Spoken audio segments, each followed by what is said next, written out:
got home from work, nearly 6 o'clock. Let's get working for NPK. Firstly, got to get this toolbox out of the trailer so we got some tools to work with. The LSX block and the parts washer to clean up.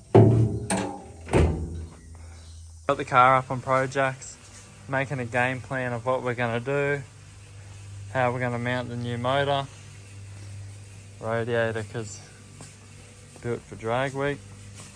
But yeah, sorting it out, going to figure out what transmission we're going to run, whether it's 3-speed, 2-speed, and what's the go. We'll keep you updated. Alright, it's all cleaned up now, wiped it over, it shouldn't rust. We'll wash up the other parts for it and start putting it together. Block good, time to wash up the other parts, clean bench space, filer, do the ring gap, and the other parts are down here on the bench. Got the crankshaft, pistons in this box here. And I got the alloy rods in here. What we're doing, putting the main bearings in, tensioning the cap, and then we'll check clearance of the crank and bearing, so we know that it's not going to pick up or be anything weird, funny, too much clearance, not enough oil pressure, and just stuff like that.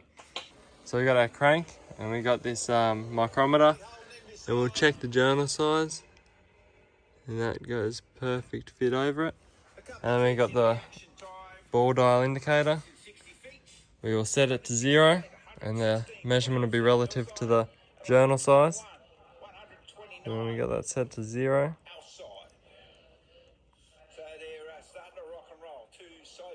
then we can come over here when we've tensioned the cap down with the bearing in.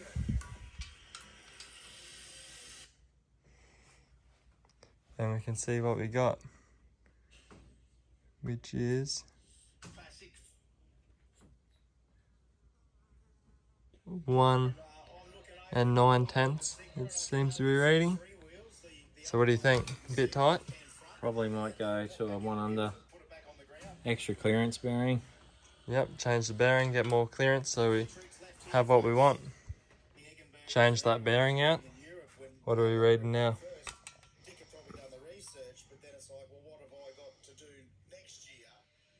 2 6. 2 6/10. That's a lot better. Happy with that, yeah? Yeah. Should be good.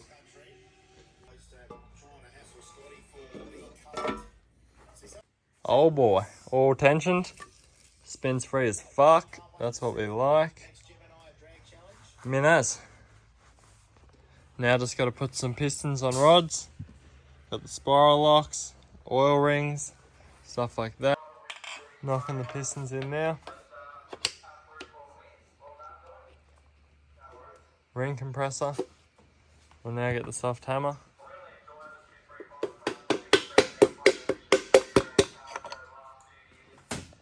In just like that. Push it down onto the journal. We'll put the cap on and tension it. Gonna give this chassis a bit of a touch-up spray before we put the trans in, so that'll be good. Get it looking nice and clean in here. Oh yeah, here we go. Gonna be mint. Alright, now we're getting ready to put this gearbox in. We decided that we're gonna go with the 3-speed 400, 2-stage lockup. We'll put that in, and that'll just be the best way to get the power to the track rather than the 2-speed power glide. Alright, trans going in slowly. Let's rip these wheels off so we can look at full length, change tyres to the Hoosier. Alright, let's be honest, before I rip these off, who hasn't just ripped all 5 nuts off as quick as they can and been like, fuck yeah, pit stop baby. But see how we go. Yeah, it couldn't work for NASCAR. Forgot an alloy washer as well, but I might have to lower the Pro Jack a bit with the diff. Studs are a bit long, damn it. Alright, we let the Pro Jack down a bit. Let these bad boys down. There we go. We out of here. There we go. We're out. We got him out in the end. Alright, what I'm doing now, I'm getting a few measurements of this rear bumper, because what happens is with the wing and the downforce of the wing being mounted to this carbon bumper, it actually starts to flex the bumper. So what we're going to do instead is have some Zeus clips mounted in between the supports of either side, and then I'm going to have one each side at the front to help support it so it doesn't want to pivot on the mounts, which will add a lot more strength. I'm just going to do that. I'm going to fold up some mounts, 1.6mm steel, and just stitch it to the car. And then another thing I'm going to do is I'm going to make a rear parachute mount, because we stole these ones off the VC, which will be a bit lighter and just better. So we'll get onto that. Alright, update, hadn't told you, got the bumper off, getting all that stuff set up, but we're fitting the slicks to the rims, and oh, how weird. It's a weird feeling to be putting slicks on a set of rims, but they look pretty good on there. 28s fit well on that size rim. Feels kind of wrong. Been fitting radials to rims my whole life, so a weird feeling. But yeah, it'd be a weird feeling to drive as well, a lot different to the radial, which I will find out. But look pretty good. Can't wait to see them on the car, and can't wait to get some passes in, is the main thing. Should be ready. Car's coming back together, falling stuff done, transmission in, and we're getting there. Just went to get a drink. You gotta watch out here with the wildlife. Spider waiting to get me on the roller door. Get out of here. All on. Looking good. Looking good. It's 11 PM. Just got the tail shaft in. Rear flooring. One less thing I got to do tomorrow, and probably time to get up, have a shower, and go to bed. There's no freaking way. Dad's like, how does it fit? The pin just goes straight in. Never had this shifter or the bracketry for it in this car. We just know that it was the same size tube. Even the angle that the hole was drilled on, from the Pro car to this, I can't believe it fits. That is crazy. Tacking all the bits onto our mounts for the car. Got it going to 2 flat plates that bolt on top right corners of where the number plate would go. Leveling everything up with the car so all the body looks good, and it looks correct and square and relative to everything around it, so should be good.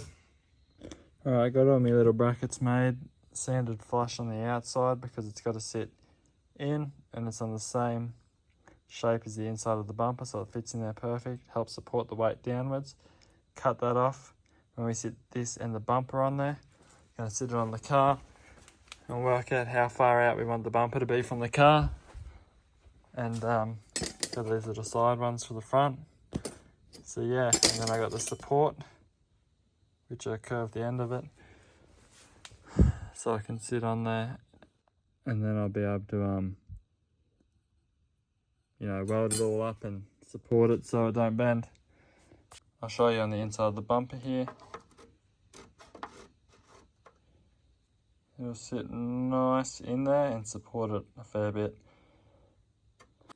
Oh geez, the time has come. I've been holding off drilling holes in this carbon bumper, but now's the time to do it. I'm thinking I drill it to a certain size and then die grind the rest, because the last thing I want is for it to catch on the carbon and just tear the thing apart and crack it.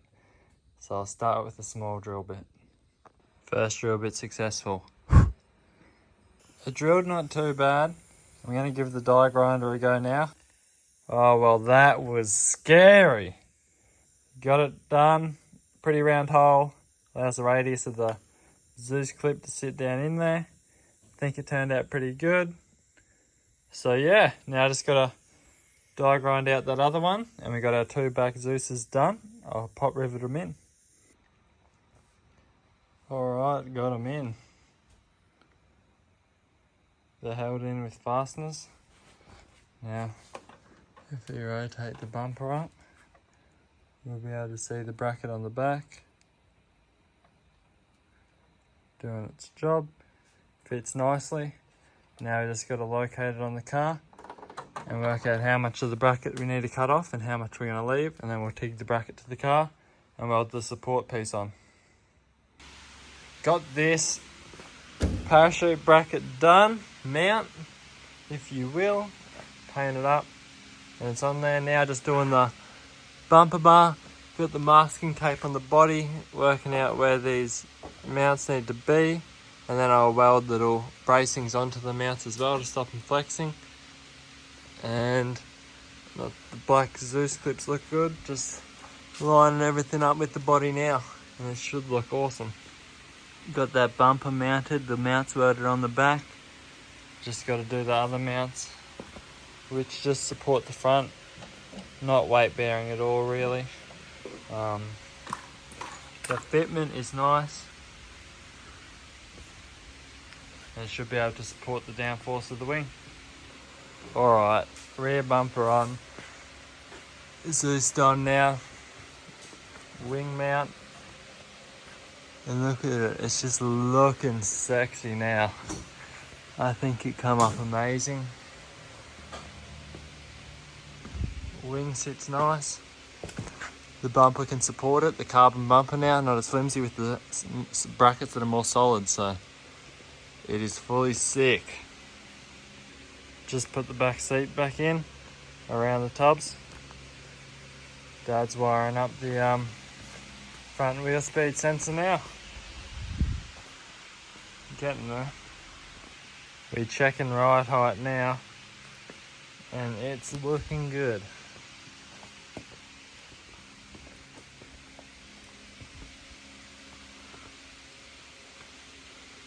Ten and a half inch slick looks good under that wheel arch too. Fits nice. Hell yeah! Best part about having a shop dog, comes and helps you, don't you? Laying under here. Ready to start it. Let's see how we go. You ready?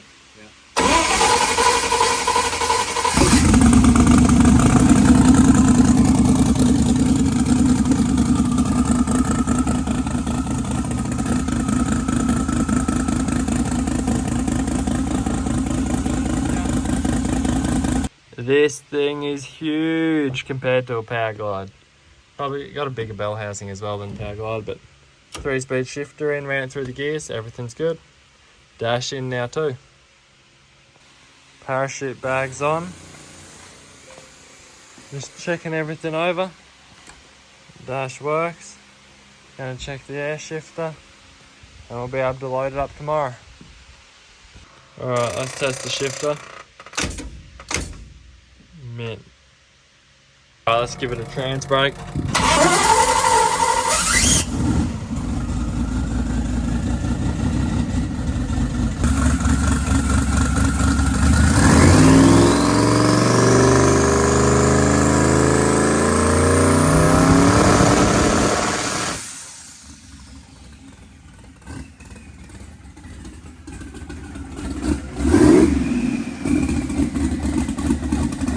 Alright, car is ready to go for testing.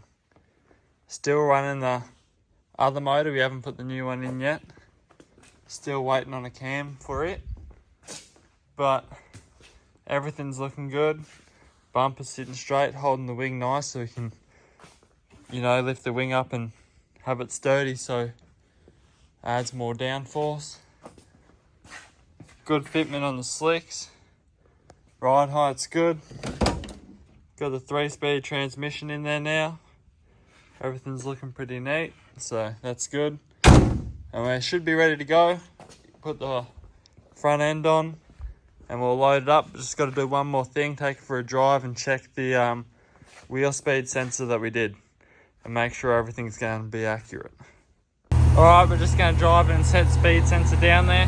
Loading up now. Thank you for watching, everyone, and we'll see you for testing. Next video is testing, so make sure to come back and watch that one. Like and subscribe. Hope you found it interesting. Cheers.